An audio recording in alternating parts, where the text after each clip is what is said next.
ان کی جاب میں، ان کی زندگی میں، ان کے کانفیڈنس میں، ان کو آگے بڑھانے میں، ان کا نام پیدا کرنے میں، ناموری میں، ہر جگہ بھائی کا کام. دیکھیں بھائی کہتے کس کو ہیں، لفظ کتنا خوبصورت ہے، بے شک، اور بہن لفظ کتنا خوبصورت ہے. جو ہی آپ ادا کرتے ہیں تو آپ کے اندر سرشار ہو جاتا ہے، ٹھنڈک سی محسوس ہوتی ہے.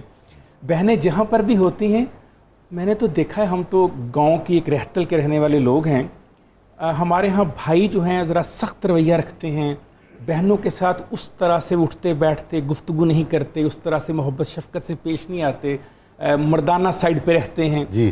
لیکن وہ بہنیں جو کئی ہفتے بھائی کو دیکھ نہیں پاتی، وہ بھی دعا گو رہتی ہیں اور ہر وقت اپنے بھائی کا ہی نام جپتی ہیں، ہر ایک کے سامنے اس کا ذکر کرتی ہیں، اور اپنے بھائی کو دنیا کا سب سے بڑا ہیرو مانتی ہیں، سب سے خوبصورت انسان مانتی ہیں، سب سے اعلیٰ انسان مانتی ہیں، اور اسے ہر وقت یہ اعتماد ہوتا ہے یہ جس طرح بھی کر رہا ہے، لیکن جب میری مدد مجھے چاہیے ہوگی یہ مجھ سے پہلے وہاں پر کھڑا ہوگا. اور پھر ایسا ہوتا بھی ہم نے دیکھا ہے. تو آپ نے جیسے فرمایا کہ وہ والد جو اپنی بیٹیوں کی قدر کرتے ہیں، ان کے بیٹے سیکھ جاتے ہیں کیسے ہم نے اپنی بہنوں کی قدر کرنی ہے.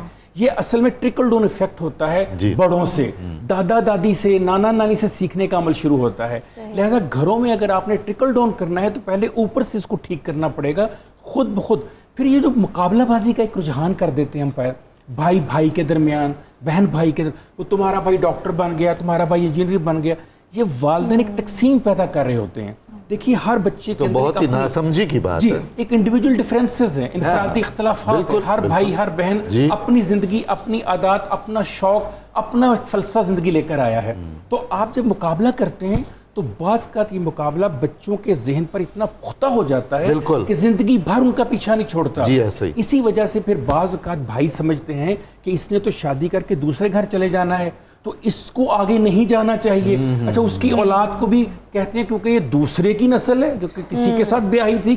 یہ نہیں سوچتے کہ جس خاتم النبیین کا آج ہم ذکر کرتے ہیں، جس کربلا کا بھی حوالہ دے رہے تھے، جن حسن حسین کی بھی بات کر رہے تھے، وہ نسل پاک انا اعطیناک الکوثر وہ بیٹی سے شروع کروائی گئی. تو بیٹی کا تو اتنا اہم رتبہ ہے.